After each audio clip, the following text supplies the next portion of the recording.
ഇതെല്ലാരും നോക്കും എന്താ ഈ പെണ്ണ് കാണിക്കണേ. മുടിയൊക്കെ കേടുവരുത്തിയോ? കുറേ ബിരിയാണി ഇട്ടപ്പോൾ ഞാൻ വേണ്ടാന്നൊന്നും പറഞ്ഞില്ല. എനിക്ക് ഇത്ര ചോറ് വേണ്ട അത്ര ചോറ് വേണ്ട. പക്ഷെ ഇത്ര കുട്ടീനെ വീഡിയോയിൽ കാണിച്ചിട്ടാണ് നൗറ് തട്ടിയതാണ്. എന്നിട്ട് ഇത്താത്ത ഞങ്ങൾ നിങ്ങളെ സബ്സ്ക്രൈബേഴ്സ് ആണെന്ന് പറഞ്ഞപ്പോ എന്താണെന്നറിയില്ല ഗൈസ്, ചായന്റെ ഫ്രണ്ടിലൊക്കെ വയസ്സായ കാക്കാരി. ഹായ് പറ. ഹായ്. ഹലോ ഗായ്സ്, അസ്സലാമു അലൈക്കും, welcome back to my channel. എന്തെല്ലാം കൂട്ടുകാരെ വിശേഷങ്ങൾ? സുഖമാണെന്ന് പ്രതീക്ഷിക്കുന്നു. അപ്പോൾ നമ്മൾ വന്നിട്ടുള്ളത് ഒരു കല്യാണത്തിനാണ് കേട്ടോ. കല്യാണം എന്ന് പറഞ്ഞു കഴിഞ്ഞാൽ ഉമ്മാൻ്റെ കുടുംബത്തിലുള്ളൊരു കല്യാണമാണ്. ഉമ്മാൻ്റെ കസിൻ്റെ മോളുടെ കല്യാണമാണ് എന്ന് പറയാം. നമ്മളിവിടെ എത്തിയപ്പം തന്നെ ഫസ്റ്റ് നമ്മുടെ വെൽക്കം ഡ്രിങ്ക് കുറേ കളേഴ്സിലെ പച്ച, അതുപോലെ തന്നെ ചുവപ്പ്, അതുപോലെ തന്നെ ലൈറ്റ് യെല്ലോ, അങ്ങനെ കുറേ കളേഴ്സിൽ വെൽക്കം ഡ്രിങ്ക് ഉണ്ട്. ഞാൻ ഇതിൽ ഷോപ്പ് കളർ എടുത്തു. കാരണം എന്താണെന്ന് വെച്ചാൽ വത്തക്കയുമായിട്ട് എനിക്കൊരു ആത്മബന്ധമുണ്ട്. അതെൻ്റെ വ്ളോഗ് റെഗുലറായിട്ട് കാണുന്ന ആളുകൾക്കറിയാം. വത്തക്ക, കുമ്മട്ടിക്ക, അതുമായിട്ട് എനിക്കൊരു ആത്മബന്ധമുണ്ട് എന്നുള്ള കാര്യം. അങ്ങനെ നമ്മൾ മന്ദം നടന്ന് നീങ്ങാണ് കേട്ടോ. അപ്പം നിങ്ങൾ വിചാരിക്കും എന്താ ഈ പെണ്ണ് കാലൊക്കെ എടുത്തിരിക്കണേ. സത്യത്തിൽ എനിക്ക് ഭയങ്കര ക്രിഞ്ച് ഫീലാണ്. കാരണം ഈ ക്യാമറ ഇങ്ങനെ പൊക്കുന്ന സമയത്ത് എല്ലാവരും ഇങ്ങനെ നോക്കും എന്താ ഈ പെണ്ണ് കാണിക്കണേ. സാധാരണ പുരുഷന്മാരാണല്ലോ ഫോട്ടോഗ്രാഫേഴ്സും വീഡിയോഗ്രാഫേഴ്സും ഒക്കെ ആയിട്ടില്ല. ഈ പെണ്ണിപ്പോൾ എന്താ ഇപ്പോൾ ഇതിങ്ങനെ വീഡിയോ എടുക്കണേ എന്നുള്ളൊരു ഇതിങ്ങനെ എല്ലാവരുടെയും ഫേസിൽ കാണണ്ടെന്ന് വിചാരിച്ചിട്ട് ഞാൻ താഴേക്ക് ഇറക്കി വെച്ചതാട്ടോ. അത് കഴിഞ്ഞ് ഒരു സീറ്റൊക്കെ കിട്ടിയപ്പോൾ പിന്നെ ഞാൻ വിചാരിച്ചു എന്നാൽ പിന്നെ എന്നെ ഒന്ന് ഷൂട്ട് ചെയ്ത് കളയാം.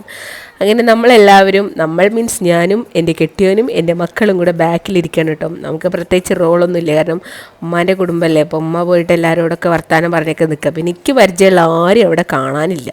അപ്പം ഞാൻ സുമ്മാ അവിടെ ഇങ്ങനെ ഇരുന്നു. പിന്നെ പറയാനുള്ളൊരു കാര്യം എന്താ വെച്ചാൽ ഭയങ്കര ചൂടാണ് കേട്ടോ ഗൈസ്. ചൂട്, അസഹനീയമായ ചൂടാണ്. ഇമാതിരി ഡ്രസ്സ്, സാധാരണ ഇത്ര ഹെവി ആയിട്ടുള്ള ഡ്രസ്സൊന്നും ഞാൻ ഇടാറില്ല. പക്ഷേ ഇന്നിപ്പോൾ ഒരു കല്യാണക്കല്ലേ എന്ന് വിചാരിച്ച് കുറച്ച് ഹെവി ആയിട്ട് ഡ്രസ്സ് ചെയ്തതാണ്. പക്ഷേ ഗൈസ് ചുട്ട അതിനുള്ളിൽ ഇങ്ങോട്ട് ഓംപ്ലേറ്റ് ആവുക എന്ന് തന്നെ പറയാം. പിന്നെ അതവിടെ കുറേ ഫോട്ടോഗ്രാഫി സെഷൻസൊക്കെ നടക്കുന്നുണ്ട്. പുതുവെണ്ണും പുതിയാപ്പിളയൊക്കെ സ്റ്റേജിലുണ്ട്. വാ നോക്കട്ടെ. മുടിയൊക്കെ കേടുവരുത്തിയോ?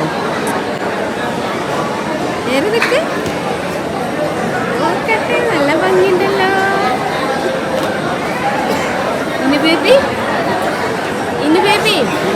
നോക്കട്ടെ, ഇനി ബേബിനെ നോക്കട്ടെ.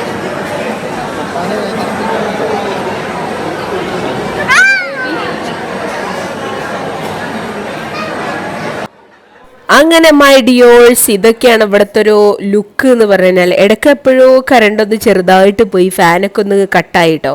അപ്പം ഞാനിങ്ങനെ ചുമ്മാ അങ്ങനെ വെന്ത് പുഴുങ്ങി ഇങ്ങനെ ഇരിക്കുകയാണ്. പക്ഷേ എന്താ ഇപ്പോൾ പറയുക, ക്ലൈമറ്റിൻ്റെ ഒരു പ്രശ്നമാണ്. കേരളത്തിലെ ക്ലൈമറ്റ് എന്ന് പറഞ്ഞു കഴിഞ്ഞാൽ മുന്നത്തെ വർഷങ്ങളിലൊന്നും ഇല്ലാത്ത അത്രയും ചൂടാണ് ഇപ്പോൾ നമ്മൾ ആക്ച്വലി സഹിച്ചുകൊണ്ടിരിക്കുന്നത്.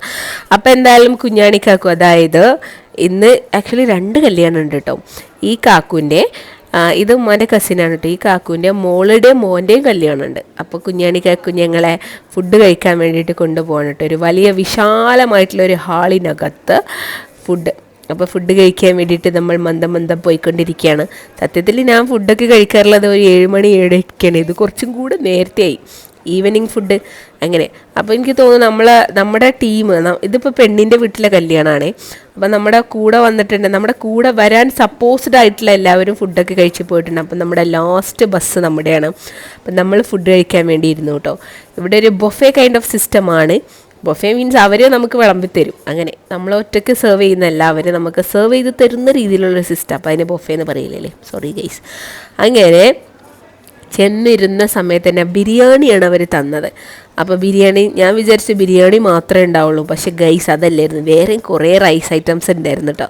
റൈസല്ല, വേറെയും കുറേ എന്തിരിക്കോ ഐറ്റംസ് ഉണ്ടായിരുന്നു. പക്ഷെ അതൊന്നും ഞാൻ കണ്ടില്ല. അപ്പോൾ അതുകൊണ്ട് ബിരിയാണി മാത്രമല്ല വിചാരിച്ചിട്ട് ഞാൻ കുറേ ബിരിയാണി ഇട്ടപ്പോൾ ഞാൻ വേണ്ടാന്നൊന്നും പറഞ്ഞില്ല. കാരണം അതുകൊണ്ട് വിശപ്പ് മാറ്റാമെന്നുള്ള രീതിയിൽ വേറെ ഐറ്റംസ് ഉള്ളതൊന്നും ഞാൻ കണ്ടില്ല ഗൈസ്. അങ്ങനെ അവസാനം ബിരിയാണി എന്നെ കഴിച്ചങ്ങോട്ട് വയറ് നിറച്ചു. പക്ഷെ പറയേണ്ടത് എന്താണെന്ന് വെച്ച് കഴിഞ്ഞാൽ ഭയങ്കര ടേസ്റ്റുള്ള ബിരിയാണി ആയിരുന്നു കേട്ടോ. ബീഫ് ബിരിയാണിയാണ്. ബീഫ് ബിരിയാണി അതുപോലെ ബ്രോസ്റ്റുമായിരുന്നു കിട്ടിയിട്ടുണ്ടായിരുന്നത്. എൻ്റെ തൊട്ടുപുറത്ത് എൻ്റെ വലിയ കിടാവ് ഇരിക്കുന്നുണ്ട് കേട്ടോ. പിന്നെ അപ്പോൾ അവൾക്ക് വാരി കൊടുക്കേണ്ട ഒരു പണിയും എന്നെ സ്വയം വാരി കഴിപ്പിക്കേണ്ട പണിയും എനിക്കാണ്. അപ്പം അങ്ങനെയൊക്കെയാണ് കഥകൾ ഗൈസ്. അപ്പോൾ അവളിങ്ങനെ പറയുന്നുണ്ട് എനിക്ക് ഇത്ര ചോറ് വേണ്ട അത്ര ചോറ് വേണ്ട, പക്ഷെ നമ്മൾ കൊടുക്കണമല്ലോ. പിന്നെ എൻ്റെ ബ്രോസ്റ്റ് കുട്ടൻ എത്തിയിട്ടുണ്ട്. ബ്രോസ്റ്റ് കുട്ടനും അതുപോലെ തന്നെ മന്തിയല്ലേ ഗൈസ്, ബിരിയാണിയും കൂടെ കഴിച്ചിട്ട് കാണാം. അപ്പം ഇനി ബേബി ഭയങ്കരമായ ഫുഡ് തീറ്റയിലാണ്. ഇനി ബേബി ഇന്നോ എൻ്റെ ഇരു ബേബി കഴിക്കണ കണ്ട് എല്ലാവരും ഒന്ന് മാഷാള്ള പറയണേ. മാഷാള്ള ഭയങ്കര ക്യൂട്ടാണല്ലേ. മാഷാള്ള പറയണേ. കാരണം എന്താ പറയുക, എനിക്ക് പേടിയാണ് ഗൈസ്.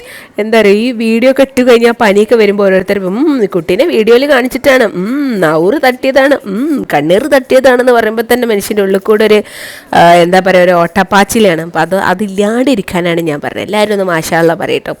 ആരും കണ്ണൊന്നും വെക്കരുതേ. എൻ്റെ 2 കിടാങ്ങൾ എന്ന് പറഞ്ഞാൽ എൻ്റെ ജീവനാണ് ഗൈസ്. അപ്പോൾ അതെന്താ അറിയോ, ബ്രോസ്റ്റിൻ്റെ കാലാവുമ്പം വലിയ സ്പൈസി അല്ലല്ലോ. അപ്പോൾ അതോളെ കയ്യിൽ കൊടുത്തപ്പോൾ ഇങ്ങനെ ചവച്ചിരിക്കുക കാണുമ്പോൾ നിങ്ങൾക്ക് തോന്നും കഴിക്കുന്നുണ്ട്, സത്യത്തിലാവുന്നല്ല. എന്തോ ഒരു ചെറിയ പൊട്ട് വായിൽ പെട്ടിട്ട് അതിനെ കടിച്ചിരിക്കുക, ജ്യൂസ് ആക്കിയിട്ട് ആളെ ഇറക്കുള്ളൂ. ഞാൻ വീഡിയോക്ക് വേണ്ടിയിട്ട് ഇങ്ങനെ തിരിച്ചിട്ടൊന്നും ആൾ തിരിയണില്ലേ, എന്തിനൊക്കെയോ ഭയങ്കര തിരക്കിലാണ് ആൾ. ഭയങ്കര കോൺസെൻട്രേറ്റ് ചെയ്തുകൊണ്ട് കഴിച്ചുകൊണ്ടിരിക്കുകയാണ് കേട്ടോ. അപ്പം അതൊക്കെയാണ് ഗൈസ് അതിൻ്റെ ഒരു കഥകൾ. പിന്നെ നമ്മൾ ഫുഡൊക്കെ കഴിച്ച് കൈയൊക്കെ വാഷ് ചെയ്തതിന് ശേഷം ഇവിടെ നമ്മൾ കൈയൊക്കെ ഡ്രൈ ആക്കാനുള്ള ടവലൊക്കെ എടുത്തു. പിന്നെ ഫൈക്കാക്ക് എന്തിനൊക്കെയോ ടൂത്ത് പിക്സ് ഒക്കെ എടുത്തുകൊണ്ടിരിക്കുകയാണ് കേട്ടോ. പിന്നെ എൻ്റെ കിടാങ്ങൾ ഇതാ ഓടിക്കളിച്ചുകൊണ്ടിരിക്കുന്നു. ഇനി ബേബി എവിടെ സത്യം പറഞ്ഞാൽ കാണാനില്ലല്ലോ റബ്ബേ. അവിടെ എവിടെയെങ്കിലൊക്കെ ഉണ്ടാവും. കണ്ടില്ലേ ഫ്രണ്ടിലെ കുപ്പിയും കൊണ്ടങ്ങോട്ട് ഇറങ്ങിയിട്ടുണ്ട്. അങ്ങനെയൊക്കെയാണ് കഥ. പിന്നെ ഇവരുടെ ഈ ഡ്രസ്സ് ഉണ്ടല്ലോ, ഞാൻ ട്രിച്ചിയിൽ പോയപ്പോൾ കൊണ്ടുവന്ന ഡ്രസ്സാണ് കേട്ടോ. രസമുണ്ടോ ഗൈസ്? ഉണ്ടെങ്കിൽ കമൻറ്റ് ചെയ്യണേ. പിന്നെ നമ്മൾ ചെക്കൻ്റെയും പെണ്ണിൻ്റെ ഒന്നും അടുത്തേക്ക് പോകാൻ നിന്നില്ല, കാരണം 2 പേരെ എനിക്ക് പരിചയമില്ല. അതുകൊണ്ട് പിന്നെ ഞാൻ പോയില്ല. ബാക്കിൽ താഴെ നിന്നിങ്ങനെ അവർ നോക്കി പോയിട്ട് ഹലോ എന്നെ അറിയോ എന്ന് ചോദിച്ചാൽ ഇല്ല എന്ന് പറഞ്ഞാൽ ചമ്മൽ കേട്ട് ഇങ്ങോട്ട് പോരണല്ലോ, വേറൊരു ക്രിഞ്ചാവും. അപ്പം അതുകൊണ്ട് എന്ത് ചെയ്തില്ല, പോയില്ല. താഴെ നിന്നിങ്ങനെ നോക്കി മംഗളാശംസകൾ എന്ന് മനസ്സുകൊണ്ട് ഉരുവിട്ട് നമ്മൾ ഇനി പുറത്തേക്ക് ഇറങ്ങാൻ കേട്ടോ. എന്താന്ന് വെച്ചാൽ ഓരോ കുട്ടികൾ കോലുമിഠായില്ല ഗീസ്, എന്താണ് അപ്പം അതിൻ്റെ പേര്, പഞ്ഞിമിഠായി ആയിട്ട് വരുന്ന കണ്ടിട്ട് ഇവമോൾക്കൊരു തുള്ളാട്ടം. അപ്പം എന്നാൽ പോയി അവൾക്കൊന്ന് വാങ്ങിച്ചു കൊടുക്കാമെന്ന് വിചാരിച്ച് അങ്ങനെ നമ്മൾ പുറത്തിറങ്ങിയപ്പോൾ കണ്ടത് ഒരു മഹാമേളയാണ്. ഉള്ളിലൊന്നുമല്ല ഗൈസ്, ആളുകൾ പുറത്താണ് ഗൈസ്. ഏതമ്മച്ചി?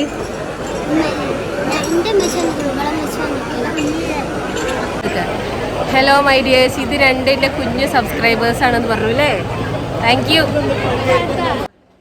ഗൈസ്. ഏറ്റവും വലിയ സന്തോഷം എന്താ പറയുക, ഇവർ വന്നിട്ട് ഇത്താത്ത ഞങ്ങൾ നിങ്ങളെ സബ്സ്ക്രൈബേഴ്സ് ആണെന്ന് പറഞ്ഞപ്പോൾ എന്താണെന്നറിയില്ല ഗൈസ്, വയറിനുള്ളിൽ നിന്ന് ഒരു ലഡ്ഡു പൊട്ടി. പിന്നെ അവർക്കൊരു ഫോട്ടോ എടുക്കണം എന്ന് പറഞ്ഞപ്പോൾ കൂടെ ഒരു ഫോട്ടോ എടുത്ത് നമ്മളിങ്ങനെ പോയി. എൻ്റെ സബ്സ്ക്രൈബേഴ്സാന്നൊക്കെ പറഞ്ഞ എൻ്റെ അടുത്തൊക്കെ വരും. എനിക്ക് എന്തൊരു സന്തോഷമാണെന്നറിയോ, ഭയങ്കര സന്തോഷമാണ്. പിന്നെ ആരെങ്കിലും എവിടെന്നെങ്കിലൊക്കെ കാണുമ്പോൾ എൻ്റെ അടുത്ത് വന്ന് സംസാരിക്കണം കേട്ടോ. ഞാൻ അങ്ങനെ വലിയ ജാട ടീമൊന്നുമല്ല. എൻ്റെ കൂടെ വരുമ്പോൾ കണ്ടുകഴിഞ്ഞാൽ എനിക്ക് ഭയങ്കര സന്തോഷം. പൊതുവേ ആളുകളൊക്കെ പറയാറുണ്ട് കണ്ടുകഴിഞ്ഞാൽ ഭയങ്കര ഗെറ്റപ്പാണെന്നൊക്കെ പറയും. പക്ഷേ സത്യത്തിൽ അങ്ങനെയല്ല, നിഷ്കളങ്ക കുലിസിതയായിട്ടുള്ള ഒരു കുലിസിതയാണ് ഞാൻ. അപ്പോൾ അതുകൊണ്ട് എല്ലാവരും വരിക, എനിക്ക് ഭയങ്കര സന്തോഷം. അപ്പോൾ ആ കുട്ടികൾ പറഞ്ഞേ ഉമ്മച്ചി എപ്പോഴും വീഡിയോസ് കാണാറുണ്ട് എന്ന് പറഞ്ഞു. എനിക്ക് ഭയങ്കര സന്തോഷം. അപ്പോൾ ആ ഉമ്മച്ചിക്കും വലിയൊരു താങ്ക്സ് കേട്ടോ, എൻ്റെ വീഡിയോസൊക്കെ കണ്ട് എന്നെ സപ്പോർട്ട് ചെയ്യുന്നതിന്. പിന്നെ ഗൈസ് അങ്ങനെ നമ്മൾ പുറത്തിറങ്ങിയപ്പോൾ കണ്ടിട്ടുള്ള സീനുകൾ എന്താണെന്ന് വെച്ച് കഴിഞ്ഞാൽ ഭയങ്കരമായ സീനാണ്. അപ്പോൾ അപ്പുറത്തേക്ക് എന്നാൽ കാക്കൂല്ലേ, തലട്ടോക്കി കാക്കു പറഞ്ഞേ എന്നെ എടുത്തില്ലേ എന്ന് ചോദിച്ചപ്പോൾ ഞാൻ പറഞ്ഞു എന്ന് പറഞ്ഞു. അങ്ങനെ ഇതാണ് നമ്മുടെ പഞ്ഞിമിഠായിൻ്റെ സെക്ഷൻ. പഞ്ഞിമിഠായിൻ്റെ സെക്ഷൻ്റെ ഫ്രണ്ടിൽ കുട്ടികളെ കൊണ്ടൊരു 5 കളിയാണ്. അപ്പം ഞാൻ ഇവമോൾക്കും ഇനബേബിക്കും ഓരോ കോല് തന്നെ ഞാൻ പറയണം, ഇതാണ് കോലുള്ളത് കൊണ്ടേ പഞ്ഞിമിഠായി വാങ്ങിച്ചു കൊടുക്കാൻ വേണ്ടിയിട്ട് ഇങ്ങനെ നിന്നുകൊണ്ടിരിക്കാനായിട്ട് കുറേ നേരം വെയിറ്റ് ചെയ്തുകൊണ്ടിരിക്കുകയാണ്. ആ പഞ്ഞിമിഠായി വരുന്നത് കാണാൻ തന്നെ ഒരു മാജിക്കാണ്. എന്തൊക്കെയോ നൂലിങ്ങനെ വന്ന് അതൊരു പഞ്ഞിയായി ചുറ്റപ്പെട്ടിട്ട് അങ്ങനെയൊക്കെ. തൊട്ടിപ്പുറത്ത് തന്നെ അതിൻ്റെ ബ്രദറോ സിസ്റ്ററോ ആയിട്ടുള്ള പോപ്കോൺ പൊട്ടിക്കൊണ്ടിരിക്കുന്നുണ്ട് കേട്ടോ. പോപ്കോൺ അത് പിന്നെ പ്രത്യേകിച്ചൊരു ഇൻട്രസ്റ്റ് ഇല്ലാത്തൊരു സാധനമായതുകൊണ്ട് വാങ്ങിച്ചില്ല. കരാമൽ പോപ്കോണൊക്കെ ആണെങ്കിലും ഓക്കെ നമ്മൾ പൊളിച്ചേന്, പക്ഷെ ഇതല്ല. അപ്പം നമ്മളിങ്ങനെ ബേബീസിന് 2 പേർക്കും നമ്മൾ പഞ്ഞിമിഠായി വാങ്ങിച്ചു കൊടുത്ത് പിന്നെ നമ്മൾ വിചാരിച്ചു നമുക്ക് തള്ളക്കും തന്തക്കും, അതായത് എനിക്കും ഫൈക്കാക്കും ചായ വാങ്ങിക്കാമെന്ന് വിചാരിച്ചു. ചായൻ്റെ ഫ്രണ്ടിലൊക്കെ വയസ്സായ കാക്കാർ. ഇതാണ് ഗൈസ്, സെക്ഷനായിട്ട് ഡിവൈഡ് ചെയ്തിരിക്കുകയാണെന്ന് തോന്നി. കാരണം അപ്പുറത്ത് കുട്ടികൾ, ഇപ്പുറത്ത് വലിയ കാക്കാർ. അങ്ങനെ നമ്മൾ ചായ ഫൈനലി നമ്മുടെ റൗണ്ട് വന്നു. അങ്ങനെ ചായ വാങ്ങിക്കാൻ വേണ്ടിയിട്ട് നിൽക്കുകയാണ് കേട്ടോ. അപ്പുറത്ത് ജ്യൂസ് കറങ്ങിക്കൊണ്ടിരിക്കുകയാണ്, നല്ല ഫ്രഷ് ജ്യൂസ് ഓൺ ദ സ്പോട്ടിലുള്ള സാധനങ്ങൾ. അപ്പോൾ ഇതവിടെ നമ്മുടെ ഇത് റെഡി ആയിക്കൊണ്ടിരിക്കുക. ചായ പറഞ്ഞപ്പോൾ ആ കാക്ക ഹോർലിക്സാണ് ഉണ്ടാക്കിക്കൊണ്ടിരിക്കുക. അപ്പോൾ പിന്നെ വിചാരിച്ചു ഇനിയിപ്പോൾ ഹോർലിക്സ് ചായക്ക് വീണ്ടും കുറേ നേരം വെയിറ്റ് ചെയ്യണമല്ലോ. അപ്പോൾ വിചാരിച്ചു എന്നാൽ പിന്നെ ഹോർലിക്സ് ആയിക്കോട്ടെ എന്ന് വിചാരിച്ചിട്ട് അപ്പോൾ കാക്ക ഹോർലിക്സ് ഉണ്ടാക്കുന്നത് കാണാൻ നല്ല രസമുണ്ട് കേട്ടോ. അപ്പോൾ നമ്മളങ്ങനെ നോക്കിക്കൊണ്ടിരിക്കുക. സംഭവം പറഞ്ഞാൽ നല്ല രസമാണ്. കാരണം ഇങ്ങനെയുള്ള സ്ഥലങ്ങളൊക്കെ ചായ ഉണ്ടാക്കുന്ന വേറൊരു ടൈപ്പാണ്. ഏറ്റവും താഴെ നിന്ന് ചുടുവെള്ളം മുകളിൽ നിന്ന് പാലുമാണ് അവർ എടുക്കുന്നത്. അതൊരു രസനി കണ്ടോട്ടോ. താഴെ നിന്ന് ചുടുവെള്ളം, ആ പൈപ്പ് അങ്ങോട്ട് തുറന്നാൽ ചുടുവെള്ളം, ഇനി മേലെ തുറന്നിട്ട് അതിനകത്ത് നിന്ന് പാലും കൊടുക്കും കേട്ടോ. അതും കണ്ടോളൂ, കണ്ടോ, മുകളിൽ നിന്ന് പാലും ഒഴിച്ചു. അങ്ങനെയാണ് അവർ ഹോർലിക്സ് ഉണ്ടാക്കുന്നത്. അപ്പം ഒറ്റ പാത്രത്തിൽ തന്നെ വെള്ളവും പാലും കൂടെ തിളക്കുന്ന ഒരു പ്രത്യേക പ്രക്രിയയാണ് ഗൈസ് ഇത്. അപ്പം അങ്ങനെയൊക്കെ. പിന്നെ അത് കഴിഞ്ഞ് നമ്മൾ വിചാരിച്ച് പോകാം എന്ന് വിചാരിച്ചു. ഉമ്മ വർത്താനൊക്കെ കഴിഞ്ഞ് വന്നു. നമ്മുടെ പുതുവെണ്ണിൻ്റെ കൂട്ടത്തിലുള്ള എല്ലാവരും, പുതുവെണ്ണല്ല ഗൈസ്, ചെക്കൻ്റെ വീട്ടിലുള്ള എല്ലാവരും പോയി. അപ്പം പിന്നെ നമ്മളും പോകാൻ വേണ്ടി നിൽക്കുവാണ് കേട്ടോ. ഗൈസ്, ഇതാണ് ഞാൻ പഠിപ്പിച്ച എൻ്റെ സ്റ്റുഡൻറ്റ്. കുറേ വർഷങ്ങൾക്ക് മുന്നേ അവളെ താത്താൻ്റെ കല്യാണമാണ്. ഒരു ഹായ് പറയും. ഹായ്. 1990 ഞാൻ പഠിപ്പിച്ചൊരു കുട്ടീനെയാണ് ഇപ്പം നിങ്ങൾ കണ്ടത്. എൻ്റെ സ്റ്റുഡൻ്റ് ആയിരുന്നു കേട്ടോ. നമ്മളെ കുടുംബം തന്നെയാണ്, സ്റ്റുഡൻറ്റും ആയിരുന്നു. അപ്പം അത്രയ്ക്കേ ഉള്ളൂ ഇന്നത്തെ വീഡിയോ. ഇഷ്ടപ്പെട്ടാൽ ലൈക്ക് ചെയ്യാനും ഷെയർ ചെയ്യാനും സബ്സ്ക്രൈബ് ചെയ്യാനും മറക്കരുത്. അപ്പോൾ അടുത്ത വീഡിയോ കണ്ട് കാണാം. ബൈ.